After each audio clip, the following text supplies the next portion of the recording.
It's always with great pleasure. I'm greeting here a friend of ours, DEMIREP, Granniopteryx, Whatever. Queen of YouTube. May I call you so? I think I Yeah. called you so before. Oh, if only, if only. Listen, from time to time, my channel is primarily in Russian, but I feel like my English could be slipping away, although I work professionally pretty regularly these days as an interpreter. But lively conversation with unexpected twists and turns is what we are here for today. All right. How's your English doing, by the way, with all these restrictions that are imposed recently on William Shakespeare? Uh, Oh, there's um, the Scottish government has now forbidden the use of a nursery rhyme because 200 years ago it might have had something to do with racism. wow. Yeah, Well, well, there you are. That what just shows happened? how woke they are. What They're, happened? they're, they're going back into history, you know. I've just How- made a video about it, actually. so I'll be watching it after we finish this one. Although I'm not looking forward to finishing this conversation Ah, you're so so sweet. far. Yes, I know. Oh, you old charmer, you. Only part of it is true. Right, Half, what are we half. going to be talking about today, Yura? Yes, the initial offer was the allure of wokeness and the beauty of by what they call it. Um, the other thing. The let's start with the wokeness, and I'll work on my It's not memory. that let's get this straight, Yura. Yes, It's not wokeness. non-binary. No, See, no. Can you hear me? yeah, yeah, Yeah, yeah. I'm tapping sorry. your earphones. I thought maybe I'd gone dead on you or something. Mm, It's virtue. It's people who like to think that they're good. And that's a drug.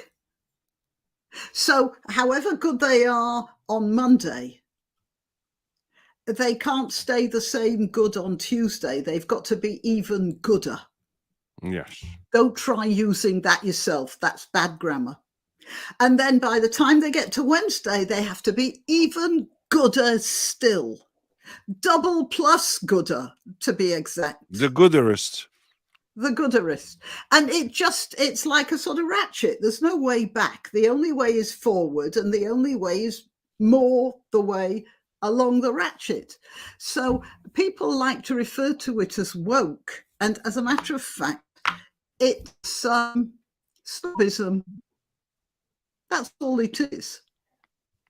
The trouble is that it's very destructive snobism.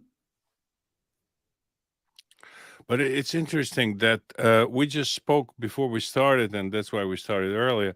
We went down the rabbit hole of monastic life and religious history, and it's a Yeah. big topic for us. And it's interesting how the people become virtuous by imposing limitations on themselves, Yes. and Yes. that's kind of the tradition that is more than a tradition. It's part of a human being, obviously. Now with this woke people who limit themselves, basically, if we assume that they're doing it from the heart, they limit their No. own scope. I won't enjoy Shakespeare. I won't enjoy the steak. I won't enjoy horse riding. I won't enjoy fresh air right now, life right now, being with my dear one right now. No, I will put limitation on myself. But that's all making you feel so much more virtuous. It's that I don't know whether feeling virtuous gives you a what do they call it? An oxytocin hit. What's the serotonin hit? Aha, right, right, right. Dopamine Whatever. also. But I think you can become addicted to that. When you discover something else that's woke that somebody else doesn't know about, and you bring it up and you see that look on their face of, oh God, I've missed I something just there. did it. I Then did you not feel know. so much better. It gives you a real hit. Yeah, and another thing is to impose it on some unsuspecting neighbor or parent or That's child, what's even. happened. I mean, surely, Yura, you know this. That's what happened with communism. They started off sort of, it wasn't, there were some businesses in the early years of communism, and there was some small entrepreneurship. And then it got more and more pure, didn't it? Not in the Soviet Union. The purest Bolsheviks, I think I would even say and go on a limb and say that it's the most cruel part of it, most unsuspected again for the to the society. It was just pure extermination that was in the beginning, and then they started coming up with the reasons to exterminate, and then they quit exterminating because life became kind of tolerable for so many. It's what Putin's Russia is about today, and they remember those times were not that carnivorous as the beginning of communism in Soviet Union. But in my opinion, it was like the cruelest. Was, of course, it's a moot point, and we can talk about Well, was it the I 30s, the was 20s, or 40s, or I 50s. was thinking about, well, it seems to me the most striking example was China. And Yeah. it got more and more communist. As there were these purity brigades going round, checking everybody for communist thought, Mhm. weren't they? And they just kept on until it ended with a huge famine. That Because they and were so pure, they'd purified themselves out of actually producing food.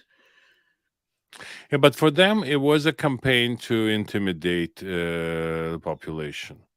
What is it for today's West? And there we knew that it was all coming from the top. It was coming from the Communist Party, and we don't have such a formal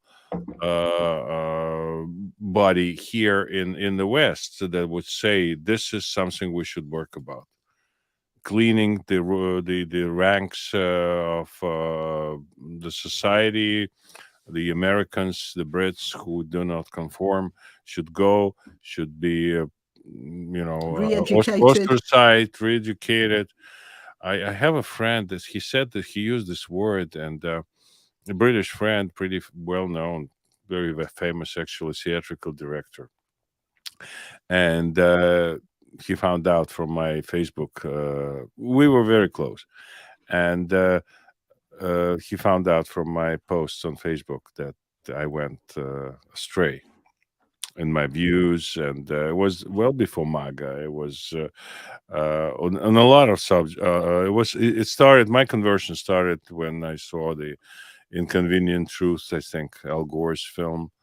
I was Oh, really? a sympathizer of his, but it was a pure fiction to me, and the amount of people who treated it just religiously was purely disgusting. So I started kind of commenting. I wasn't not very fond of. I love nature, but not a fan of tree hugging crowd. So all those views were made public by myself on Facebook. So he learned, and when he came to New York, he didn't invite me to his play. And so we bought tickets like everybody else. I made a point not never buy a ticket to anything arts because Okay. no, I bought my share Come on. eventually. Yeah, but we came to the show, and I came up to the stage. There was a format where he was talking to the audience, and then he shook hands, and I came to him. I shook his hand, and as a friend, and he was kind of taken aback, surprised that I was there, and he said, "I have to re-educate you." Oh. And that was like a tell, they call it a tell in poker. In Yeah, combination with well, the cap was like a Fidel Castro type cap on his head. It kind of was very. But look, he assumed that he was in a position to educate you. He assumed he knew much better than you. He has every possible. Yeah, it was his automatic assumption, wasn't it? I could say, look, I can tell you about horse riding because I know more about horse riding than you do. But I couldn't tell you how to live your life because nobody knows better than anyone else how to live their lives. There's a difference. Absolutely. No, he's still a great authority in all things theatrical for me. But it was like a dead end in relationship because it was also the word reeducate. It's a very it's loaded, a bad word now, isn't it? It doesn't mean educate. It means indoctrinate. Yeah, it entered the vocabulary. It existed, of course, before, but it entered the mainstream of linguistics as related to communism, to China, in particular, Chinese communism. So that was the end of that story. But today is this whole biological reason for. I mean, there is some proponents that say we are what we eat, right? We are chemical factories on walking kind of chemical reaction, and et cetera, et cetera. So everything has very pedestrian reason for saying. Just a minute. What are you talking about now? I'm talking about the physical necessity of human being to be, saying non-binary. Are you familiar with the also non-binary? You know what non-binary? Well, no. I know the words. I know there's a lot of fuss about it now. I know there's a lot of transactivism. But what does this has to do with chemical reactions? What's the material reason for a person to go this way? What's the benefit, if we can think of any benefit of biological benefit of announcing oneself not belonging to any sex in particular? Could there be an explanation, or it is just a whim? It is just a silly thing that, like, is there? Yeah. My idea is that it's a combination of various things.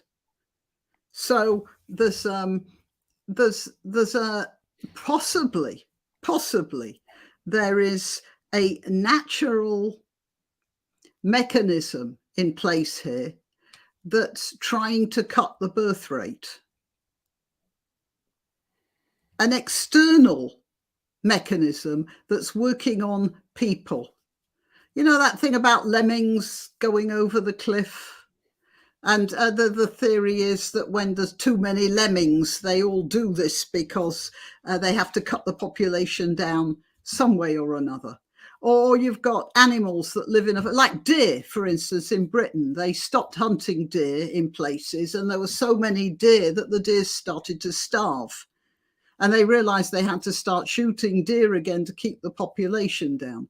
So there might be that sort of a mechanism here when people are sort of start to become more interested in non-productive sex of various sorts.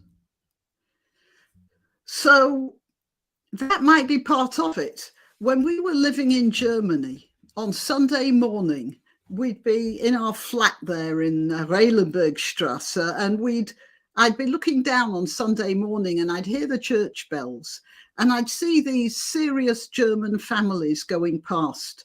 One husband, one wife, and one serious little boy or little girl carrying their Bibles to church. And I remember remarking to my husband, it doesn't look like the Germans are replacing their population.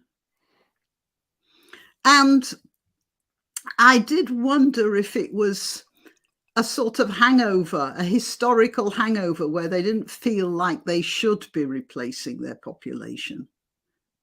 This was in the 80s, you know. So there's that might be part of the equation. I'm not saying it is, I'm just saying it's occurred to me. And then there's something else. I think it's a madness, but it's a sort of contagious madness. I mean, you can decide not to have children without painting your face in a ridiculous way, wearing a wig and telling everyone to call you madam.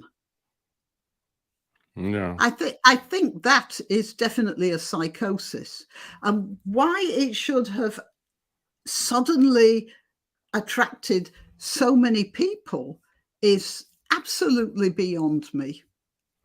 Are you following the creative path of last few years of the British singer called Sam Smith? I made a video about him. I haven't been following a creative path.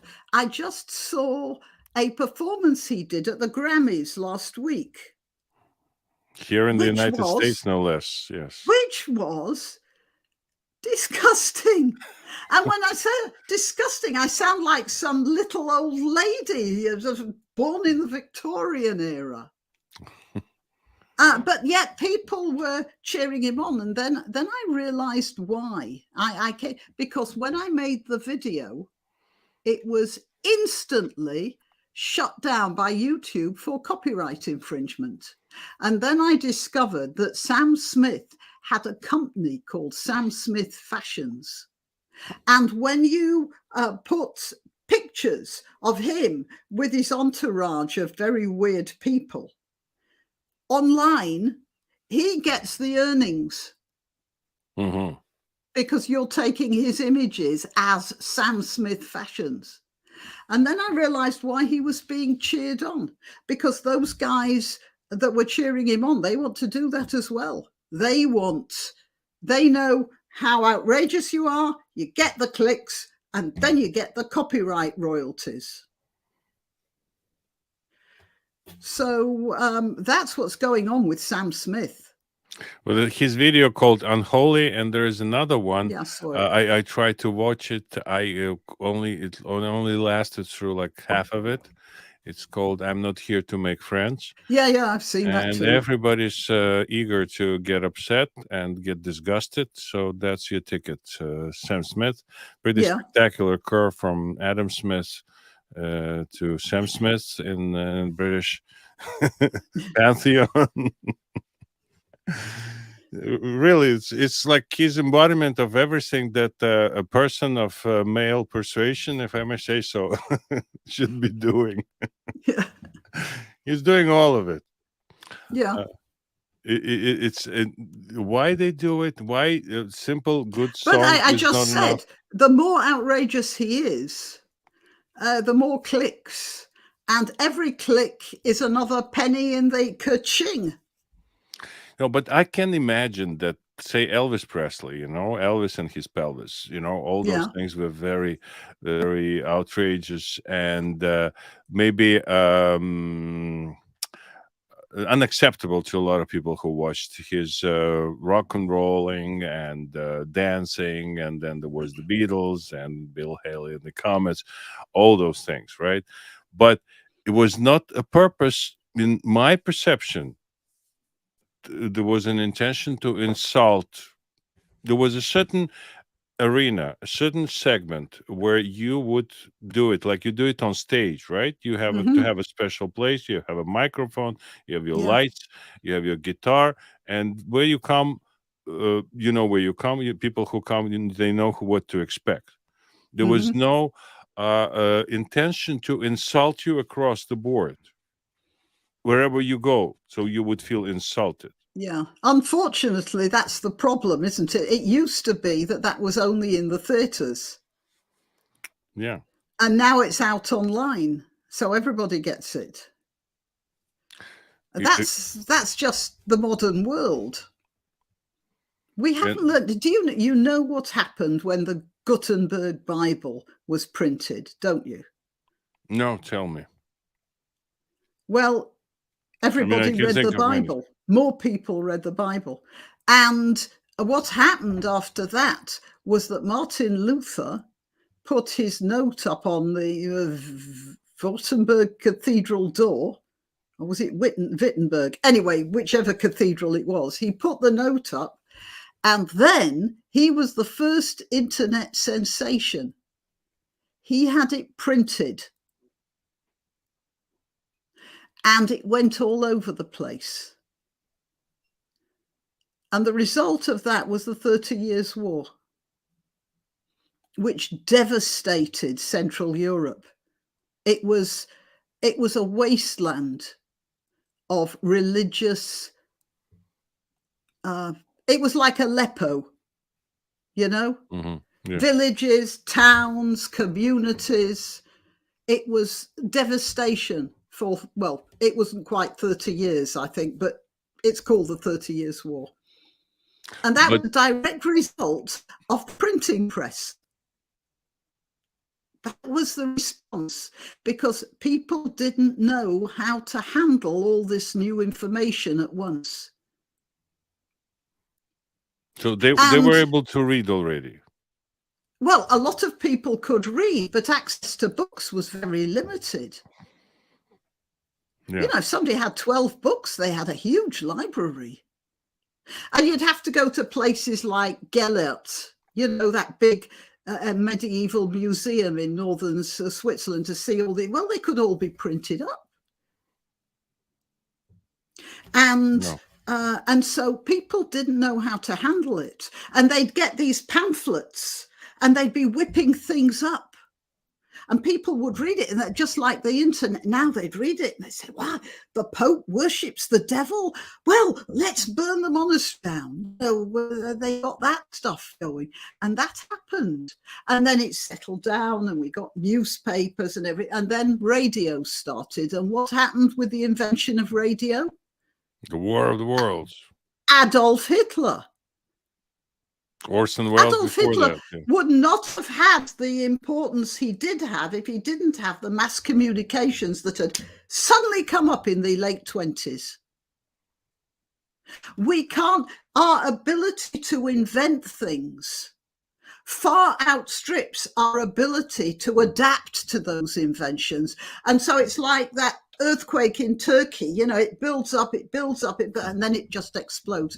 And what we're seeing here is an explosion. The problem is that these things are coming faster and faster.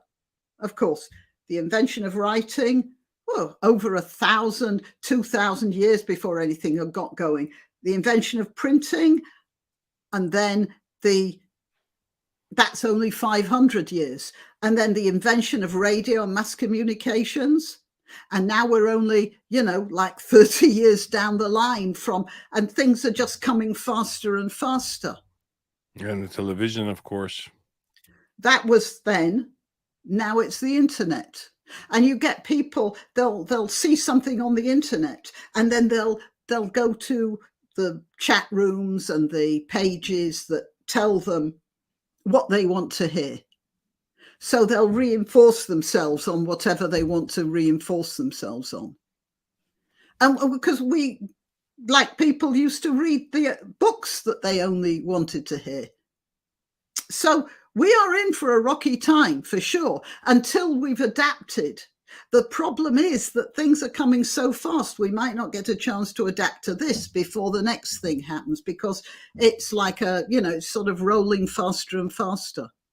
I was, when I came here, 26 years already. 27th here in the United States. I was immediately hooked by the internet, and I got initial knowledge first, and then I kind of advanced in that, and a little bit. I didn't become a programmer, but what was fascinating to me was when Google arrived, and I was there before Google. Yeah, me too. Yeah. And Google was wonderful. And I was Suddenly, thinking, people finally, I forgot how they call it in linguistics, this word that they means the habitual mistakes, like definitely in the United States, like over half of the people in this country spell it different, A in the middle, after N, after an N, definitely.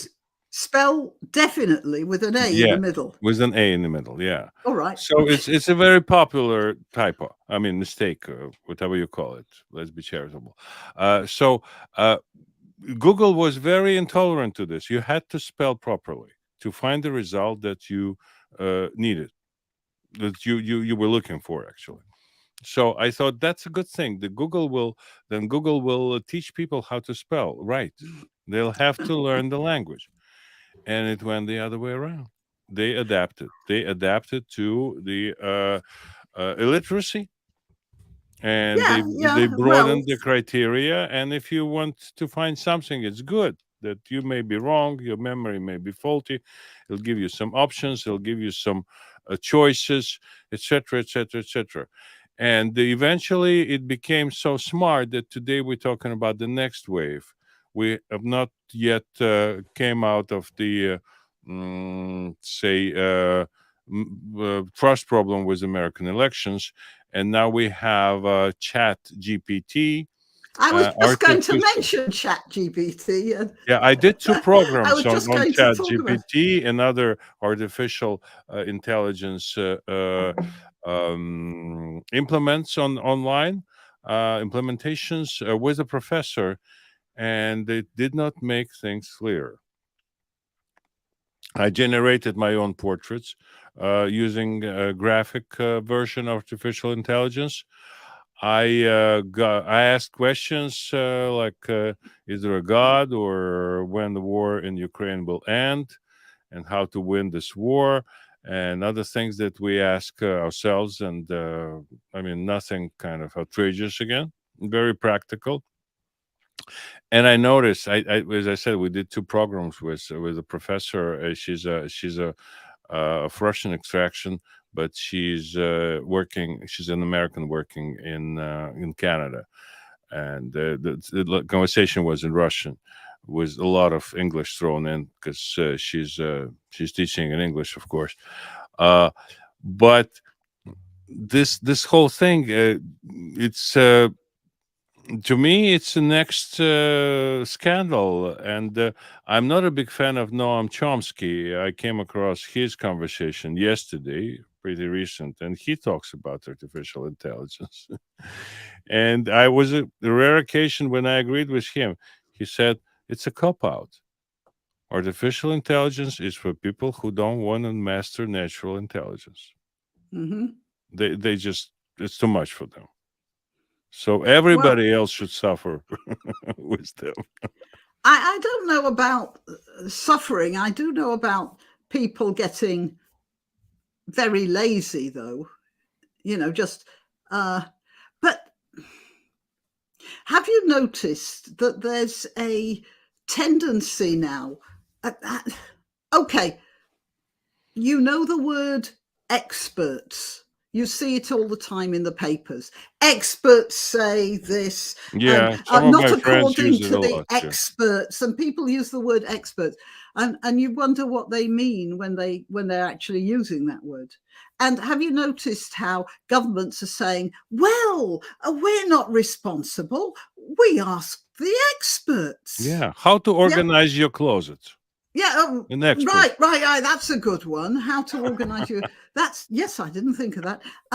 But the stuff like, should we do lockdowns? Well, we have an expert who says yes, so let's do it, and that relieves them of the responsibility of the decision, the consequences of their decisions, and people are finding that rather comfortable.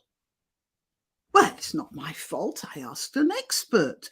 I just followed the science, I whatever. am the science, ultimately, like Well, Fauci famously said, this right? is the point. People, so AI is just another comfortable. That one where you see somebody falling back onto a mattress. Yeah. You know, they're falling from something and then they've fallen. Well, that's what AI is, or these experts or whatever. You just fall into their receiving softness. And then when things go wrong, not your fault. You can absolve yourself. You're not guilty. No problem. And as a matter of fact, I was looking at some pictures. It said, do you know what's wrong with this photograph? And there was a series of photographs of a Sunday dinner. There's the roast beef and the Yorkshire pudding and the vegetables. And if you look it up, Sunday roast, you'll find it, AI. And it turns out all these pictures were AI recreations of a Sunday roast.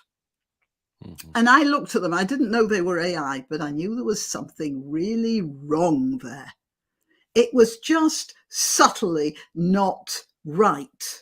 And if you look at them, that's exactly what depending on AI is like. It seems perfect, and then you look at it and you realize there's something not quite right there.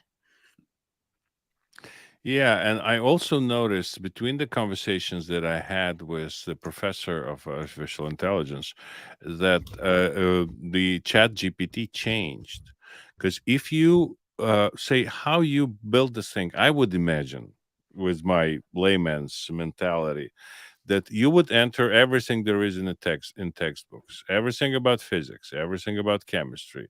Well, you pull it off internet, you kind of organize it in a way that it could be searchable and usable. So you base it on the knowledge that is out there already.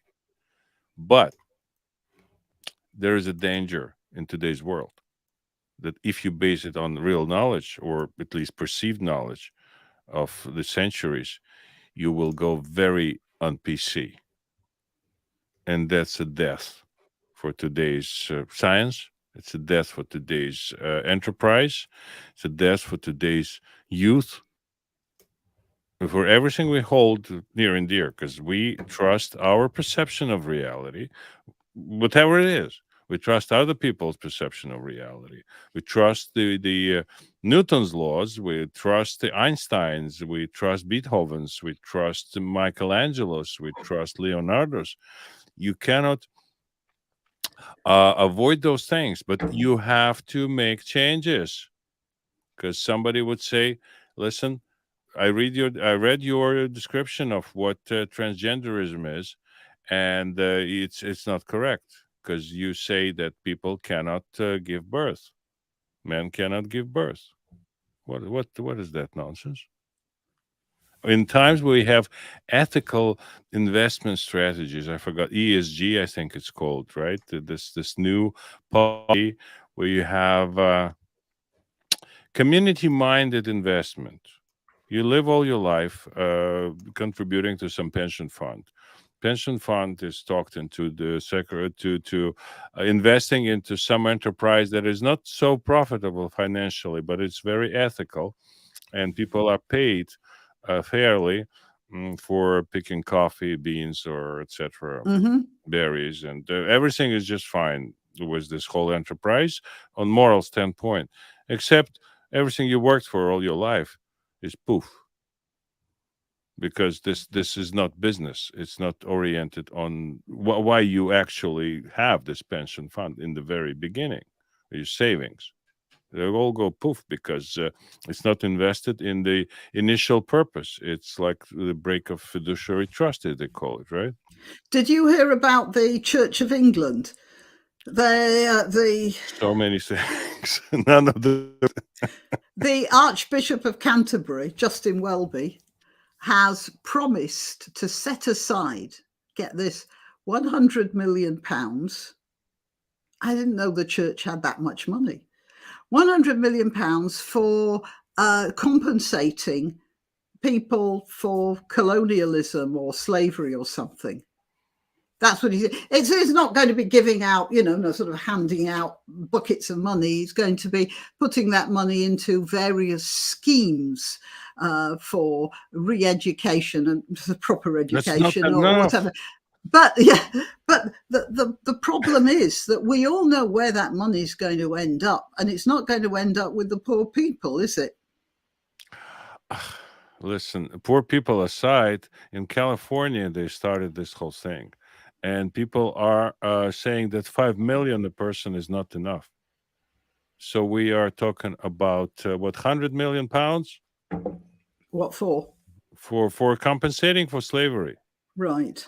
So it should be much more, but they're also, it's kind of dishonest thing on. I'm not even talking about people who think who can claim they're descendants of slaves. But on the other end, there are so many. I mean, it's not dishonest, but you have to prove that you are not someone who suffered as a descendant of slaves. All the Jews were descendants of slaves. Oh, that's true. Where do I sign? Every nation, the nation of, say, England got its name because, No, Serbia. Just a minute. The Slavs were called Slavs because they were all slaves. Yeah, I read, I forgot the name of the Pope, who saw beautiful kids, blue-eyed, Non white. Angli, said Angli. Yeah. I don't remember which Pope it was, but yes, he saw these British children and he said, "Are they angels?" And they said, "Not angels, they're angles."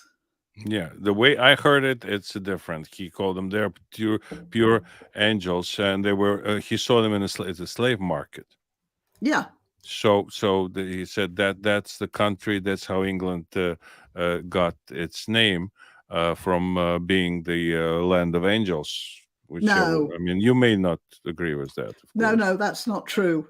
In Rome around AD 590, Pope Gregory the Great saw some fair-skinned children in a slave market and asked who they were. No, the Angles were a tribe of a Saxon-type tribe, and asked who they were. Angles, came the answer, to which Gregory responded, "No, not Angles, angels." And he sent that's the Venerable Bede wrote that down. Now, he might have been doing, Bede was a monk in Northumberland, and he wrote a history of Britain, and he could have been making that story up because, we all know British children are the most beautiful in the world. A lot of contest in this, a lot of competition in this field. Yeah. Let's tell you. Yeah, it's interesting, and this whole thing, of course, today, again, it's targeting first, how they call it, the poorest people, hardest hit, right? As Always. usually. Always. So, and also the kids. And kids are used, be it children's crusades, be it slavery and the consequences of it that we feel today. And I mean, we do feel the consequences, except I don't think it's fair to do it this way. And there's plenty of programs who help so-called minorities and to become majorities eventually. But that's the subject here. It's this how they call it, the reparations, right, in our situation here, and so much science is coming out of this matter for all interested parties to see what slavery was and what was the scope of it and who did what, and a lot of African tribes were involved in slave trade and hunting for people to be sold to Arabs, and Arabs sold it to Portuguese, and Portuguese sold it to everybody else. But it's interesting reaction from the there is a book written by a woman who is descendant of slave traders in Africa, and she lives in Africa. And she says, I'm basically the one who is supposed to give you the reparations. So I have a money tree in my backyard. Yeah. And whatever you find on this tree, It's It's yours. yours. So come anytime for the reparations, compensations, whatever you come up with. Do you know, I want to tell you a funny story. Well, it wasn't Yes, funny at the please, please, time. please. Yeah. I was on a panel, and in the audience, I suppose a West Indian woman stood up and she said, "What are you people going to do about the compensation for slavery?" So I said, well, the the West African tribes were the people who sold the slaves, and political prisoners, criminals, and what they raided from other villages to the Europeans. And in many cases, they bought these slaves from Arab traders. Whereupon another person in the audience stood up and shouted, "You have insulted a whole race of people," and he threw a chair at me. Woof. Whereupon the meeting, well, it's sort of rather disintegrated, actually. He didn't hit me. He threw a chair. It happened to hit the chairman, which was sort of ironic. But yeah, people don't want to hear that. Yeah. You know, it doesn't fit their universe.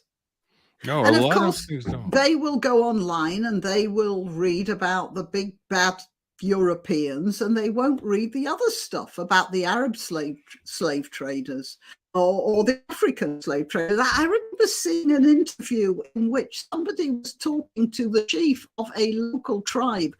I'm not sure if it was Nigeria, but it was along that part of the African coast. And he said, if they have this chief, I mean, he's probably still alive. It's not like 100 years ago. He said, if they hadn't stopped us from trading in slaves, I'd be a very rich man right now. I mean, he was still in his mind. That really shocked me. Yeah, it's another subject that that is it's impossible to achieve the objectivity in artificial intelligence, because people who run it, they exclude religious point of view, which is whichever way you slice it, it's part of human Really? history. Yeah, that I asked her. I said, Oh, I didn't know this. how would that work? Because with all the, have you been to Vatican? Have you been to Paris? Have you been to Rome? In general, have you been to Madrid? Did you see the cathedrals? You see the temples? You go to ancient Greece. You see the ancient temples there. How does that enter the picture? The spiritual part, the human history as a spiritual journey. She said, "No, I'm an agnostic. I'm an atheist. No, I'm an agnostic." So if you're an agnostic, you reject gnosis, right? Gnosis is knowledge. No, an agnostic is somebody who isn't sure. So that's not even against. It's just somebody who says all bets are off at the moment. Yeah, and then it's just you close your eyes at the reality of this world, at Stonehenge. I've been to Malta, and there is a place called Hypogeum. Yes. Have you been there? No, I've never been to Malta. No, it's fantastic in the way that it's so meticulously made. Like, I don't remember, 7 or 9,000 years before before Christ. So you go there, and what was it for? This whole thing, people had to drop everything and go and dig this out, this whole structure. And they say they would leave the dead bodies outside, and wait for the birds to the buzzers to pick off the meat, and then they would throw the bones inside this whole reservoir, so to speak, that they built this cave with walls and niches, and really made on a level you wouldn't expect from people who had to struggle every second of their lives. to survive. No stores, no TV, no newspapers, Yeah. no Yeah. anything. Okay, so they busied themselves with all those things, and they say it was like about 11,000 people who were buried this way in this Sepulcher. sepulcher. Yes, that's called. It's more like a well, but it's done because Malta is limestone, right? So it Yeah, it's was honeycombed all the way yeah. through. So it was done this way, and when you think about it, it's just immense respect to human beings altogether, to the afterlife, to the unknown. Yeah. And this respect to the unknown is, when you think of it, it's maybe what later was called the subconsciousness, and later was called something we'll never know about ourselves, no matter how we try. And when this artificial intelligence tries to be something it is not, then we see a lot of trouble already with papers being copied. Noam Chomsky says, and he's a linguist. You can say all you want about him, but he's the guy who's into words and Hmm. meanings and semiotics and semantics all his life. So he says, I can tell immediately that it's written by artificial intelligence because there's something, as you said, there's Something not quite right. something's off. Yeah. Something is not Yeah. not right. But they're working on it, and it's kind of scary on one hand, and on the other hand, like to me, I read the news. If you're an entrepreneur, no, I was listening to a lecture online on artificial intelligence. If you're an entrepreneur, you have to look into artificial intelligence as business, as a way to invest your money. What comes first? The words "I'm an interpreter" or "I am an entrepreneur" or "I am a person who knows how to invest money. Hmm. Therefore, I'm an entrepreneur." So to me, it's not obvious at all. I mean, of course, Bill Gates gave him $1 billion to a company that develops it, open AI, and the valuation immediately jumped to $20 billion. What's $1 million nowadays, right? Don't take it Hmm. far. Well, And I wouldn't mind $1 million, but yes, I get your drift. yeah, I'm saying if you give the reparations like $5 million a head or $1 million a head, It's totally ridiculous. it may be invested in artificial intelligence. Oh, it's more likely to be invested in, I'm sorry, in cocaine. Yeah, and bling and And swag. bling, whatever, nonsense. But we're all doing that. I did actually mention this in a video. I got a very expensive phone. Well, it Mhm, was expensive for me anyway. And like I suppose if I'd have been myself in the 1960s, I'd have insisted on my husband buying me a diamond necklace. mhm. As I would have still had the diamond necklace. In 2 years' time, that phone's going to be worth nothing. Yeah. We're Dep- spending a lot of our resources on stuff that's going to be worth nothing in 2 years' time. It's a different concept of money altogether. It all changed, and this whole, at least in the United States, it's what they call the helicopter money. Like you're throwing money off the helicopter onto Oh, the really? the People have been crowd. talking about that, have It they? changed a lot in people's perception of what's necessary.